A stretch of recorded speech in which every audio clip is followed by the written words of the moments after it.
এক কথা, আল্লাহর সামনে মাথা নত করেছি, কারো সামনে করব না।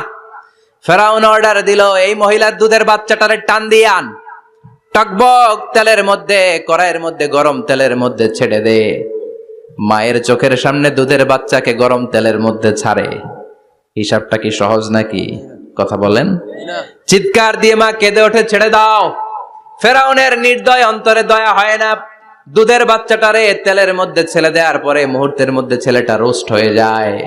কিন্তু ছেলেটা হাত উঁচু করে ডেকে বলে, মা ভয় পেও না, তোমরা দেখো টকবগে কড়াইয়ের ভেতরে তেল, আসলে মা এটা আগুন না, এটা জান্নাতের বাগান।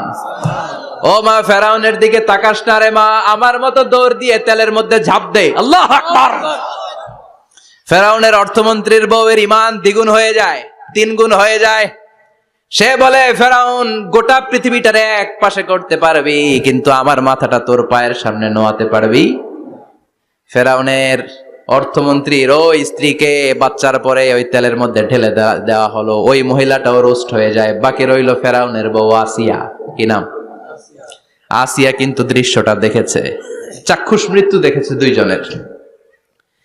ফেরাউন বলে, আসিয়া কত অন্তরঙ্গ সম্পর্ক আমাদের, আজীবন কত ভালোবাসা ছিল, কত খুনসুটি ছিল, কিন্তু আমার পায়ের মধ্যে সেজদা দিয়ে প্রমাণ কর তুই আমারে ভালোবাসিস। আসিয়ারও একই কথা, জীবন দিব কিন্তু ঈমান দিব না। ফেরাউন বলল, তোকেও আমি ছাড়বো না, তোকে আমি উলঙ্গ করব।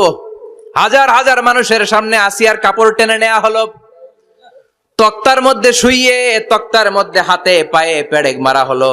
হাতের এই পাশ দিয়ে পেরেক ঢুকে ওই পাশ দিয়ে বেরোয়, তক্তার এ পাশ দিয়ে ঢুকে ও পাশ দিয়ে বেরোয়, ফিনকি দিয়ে রক্ত বের করে।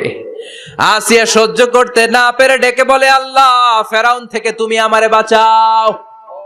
এই দোয়াটা সূরাতুত তাহরিমে আল্লাহ সরাসরি কোট করেছেন, রব্বিবনিলি ইনদাকা বাইতান ফিল জান্নাহ। ও আল্লাহ মালিক, তোমার পাশে জান্নাতে একটা ঘর বানায়া দিও। এরকম একটা সঙ্গীত আছে না নাই? এই সঙ্গীতটা সরাসরি সূরাতুত তাহরিম আসিয়ার দোয়া থেকে কোট করা হয়েছে। পড়েন সুবহানাল্লাহ। মালিক তুমি জান্নাতে, তোমার পাশে আমায় একটি ঘর বানিয়ে দিও, একটি ঘর বানিয়ে দিও। সে